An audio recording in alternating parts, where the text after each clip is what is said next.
Halo, selamat datang di podcast monolog milikku. Perkenalkan nama aku Dr. Rusdi dan di kesempatan kali ini dan juga kesempatan-kesempatan lainnya aku akan mencoba untuk bicara tentang seputar kehidupan pribadi dan sehari-hariku. Bagaimana aku bisa ambil pelajaran dan kali ini aku akan cerita tentang gimana caranya aku bisa naklukin ketakutan dan kekhawatiranku soal ngobrol di depan kamera. Yuk, ikutin.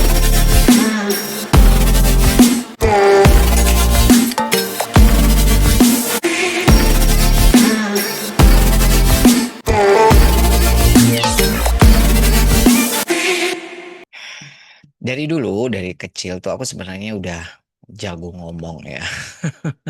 Orang bilang itu ya bawaan orok. Ya pokoknya aku yang bikin rame dah situasi suasana di kelas. Kalau lagi ngobrol-ngobrol sama teman ya pasti aku yang bikin kehebohan keributan. Mulai dari kecil sampai ya mungkin gede lah ya. Cuma persoalannya kalau untuk ngobrol bisa ngobrol lah dengan lancar di depan kamera itu lain persoalan ya. Itu suatu yang istilahnya perlu suatu keberanian yang mana itu sama sekali nggak ada di dalam diriku ini yang sudah suka ngomong di depan teman-temanku ya. Alasannya kenapa? Karena yang pertama aku tahu diri. Kalau aku itu di balik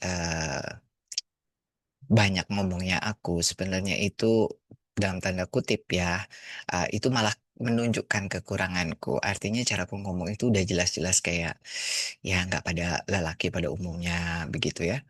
Tapi teman-temanku pada seneng dan aku pun ya kadang suka ya yang lucu-lucu yang ibaratnya itu kadang aku buat-buat supaya menghibur. Tapi persoalan kalau aku ngeliat diriku sendiri di depan kamera, terus jangankan melucu, ngomong aja aku udah kayak geli-geli ya gimana kelihatan banget kalau mimiknya aneh, mukanya aneh, cara ngomongnya aneh. Yang pasti ini pasti ya bakal jadi celah-celahan banyak orang. Dan pokoknya istilahnya itu bikin sesuatu yang ibaratnya itu dalam tanda kutip orang itu bisa malu ya kalau untuk melihatnya. Bukan malu, bukan akunya yang malu, tapi orang malu melihatnya. Pikiranku seperti itu. Apalagi sejak aku menikah dan punya anak, tentu aja dan anakku semakin besar, aku juga punya khawatiran kalau anak-anakku, istriku itu akan malu sama tampilan bapaknya ngobrol di depan kamera.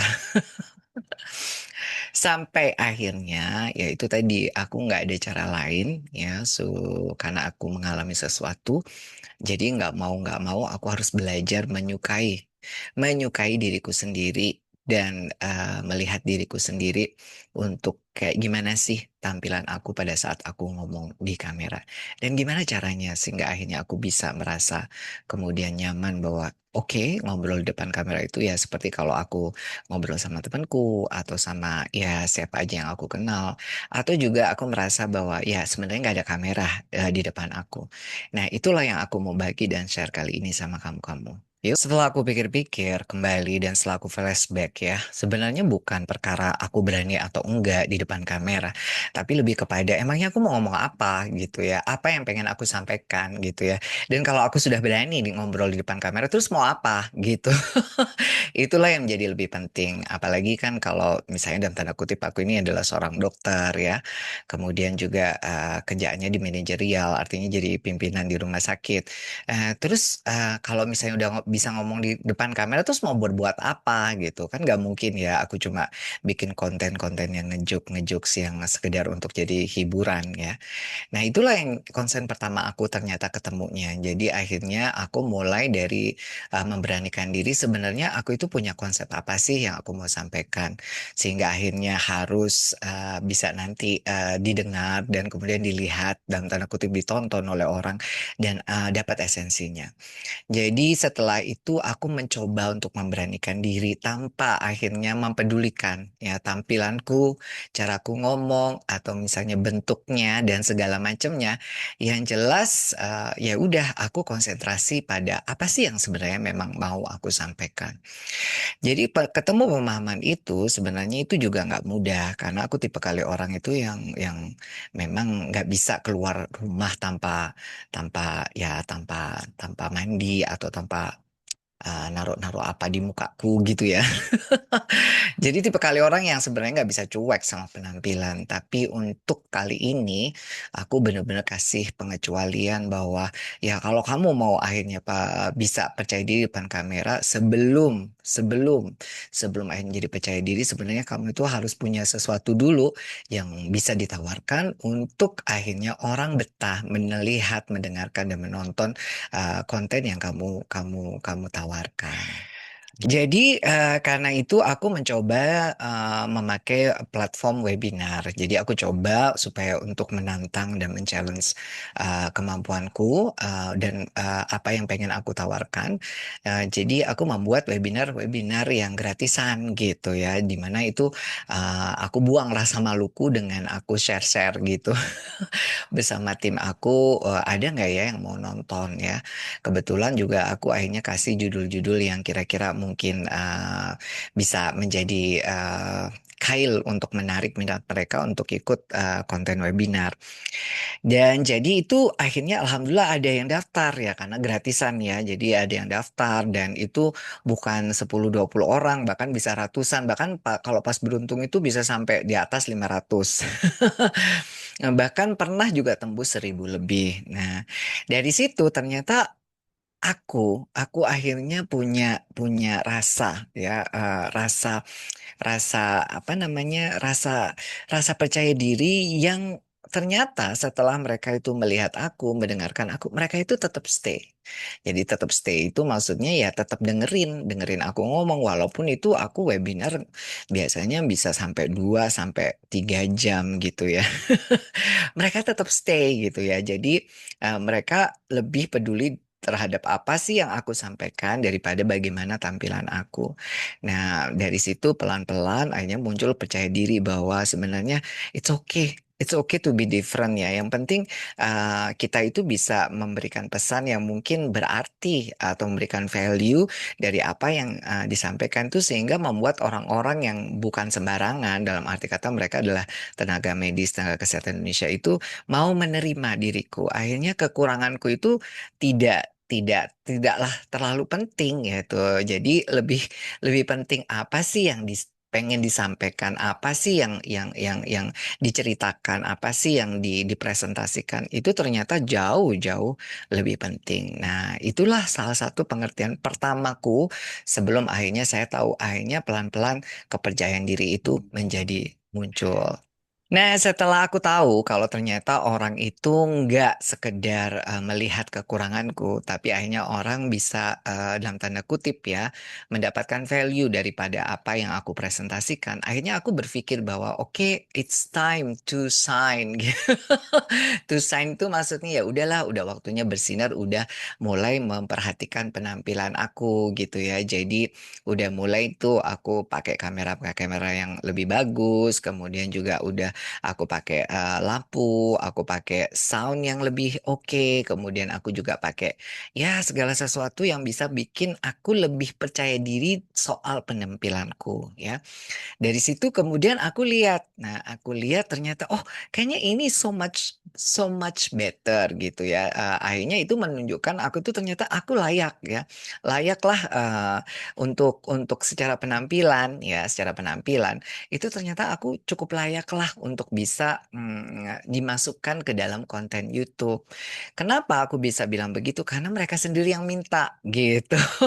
Mana dong diupload di YouTube, diupload di YouTube gitu loh. Aku bilang oh, berarti tadi yang aku sampaikan di webinar itu bisa jadi it's okay ya, sudah layak untuk masuk ke konten YouTube yang bisa dinikmati dan disaksikan kapan aja mereka mau. Nah, karena yang ngomong bukan satu dua, banyak ya. Akhirnya aku merasa bahwa ya sudahlah ketakutan ini harusnya ya, harusnya tidak aku rasakan karena di orang lain mereka tidak melihat kekuranganku, tapi ya itu tadi apa sih yang aku bawa, apa yang aku tawarkan. Nah, akhirnya aku mencoba ya setelah webinar-webinar itu, kemudian juga aku menonton rekaman-rekamannya ya. Jadi kalau flashback lihat rekaman aku yang dulu-dulu, let's say 3 tahun yang lalu memang bener-bener hancur deh tampilannya. Tapi yang anehnya orang itu kok tetap mau dengerin. Nah, gimana kalau misalnya tampilannya lebih oke, lebih bagus, pastinya akan bisa memanjakan mata mereka. Nah, dari situlah akhirnya aku mulai bersahabat dengan namanya kamera ini dan ternyata beruntungnya kamera ini bisa diajak kerja sama ya. Jadi tampilanku nggak semenakutkan yang aku bayangkan sebelumnya. Begitu. Barulah setelah itu aku lebih berdamai. Artinya dengan aku menyiapkan diri untuk sengaja tampil di kamera, menyukai kamera ini, secara otomatis juga aku berdamai dengan kata-kata negatif atau komentar-komentar yang bakal menjatuhkan aku ya. Artinya itu sudah aku prediksi ya. Dan itu selalu begitu-begitu aja gitu. Kalimat negatifnya tuh selalu begitu-begitu aja dan itu udah aku prediksi sebelumnya. Dan ternyata ya begitu kalimat komentar itu udah muncul ya dan sampai aku baca itu ternyata enggak sebegitunya menyakitkan aku ya karena aku sudah tahu dan sudah prediksi. Jadi ibarat kata itu seperti sesuatu yang tidak lagi membuat aku kecil hati dan menakutkan buat aku. Bahkan aku udah berteman dengan komentar negatif yang mengatakan aku begini, aku ngomongnya kok begini, caraku tampilanku begini, ini begini begitu itu sudah jadi kayak teman. Jadinya akhirnya semakin aku bersahabat dengan tampilanku di kamera dan semakin aku berani untuk jadi diriku sendiri.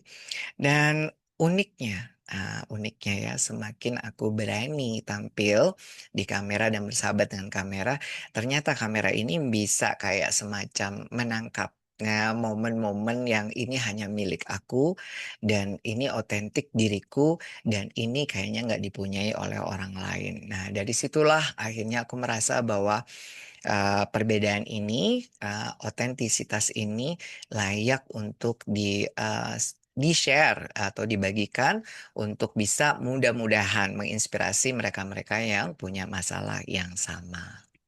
Dan terakhir, karena sepertinya itu kok aku kadang males ya untuk gimana sih yang upload-upload konten YouTube karena harapannya aku juga bisa menjangkau lebih banyak orang lagi dengan komunitas yang beragam dan orang-orang yang dari berbagai macam latar belakang dan mungkin inspirasinya ini bukan hanya untuk komunitas medis, komunitas kesehatan. Akhirnya aku memutuskan untuk bisa membuat podcast monolog yang isinya ya cuma aku ngobrol begini biasa ya cerita tentang kehidupan ya keseharianku dan pelajaran apa yang aku ambil dari kejadian yang sudah terjadi atau mungkin dari kejadian yang ada di sekelilingku termasuk juga kekhawatiranku atau juga antusiasmeku terhadap masa depan seputar kehidupan ini mungkin juga bisa membuat aku itu ya sekali lagi mudah-mudahan jadi bertumbuh dan merasa bermanfaat bahwa ini bukan sekedar untuk aku tampil depan kamera tapi ini juga mungkin ya bisa menjadi suatu platform yang mana ini harapannya bisa memberikan manfaat khususnya untuk diriku dan keluargaku dulu yang mudah-mudahan untuk semuanya juga yang mendengarkan. Oke, itulah tadi ceritaku bagaimana aku belajar untuk menaklukkan ketakutan kekhawatiranku untuk ngobrol di depan kamera. Kalau kamu memiliki masalah yang sama, nggak ada cara lain dan tak bukan adalah untuk terus mempraktekkan dan melatihnya ya. Jangan lupa kalau kita itu juga perlu mempunyai sesuatu yang untuk kita tawarkan buat mereka-mereka yang mestinya untuk nonton video kita. Dan sampai hari ini pun aku masih belajar apakah kontenku ini akan disukai, bermanfaat, atau justru di-skip dan dilewatkan begitu saja. Buat kamu-kamu yang relate dengan perasaanku ini, bisa tulis komentarnya di kolom komentar dan aku tunggu. Mudah-mudahan bisa ketemu lagi di episode berikutnya. Salam.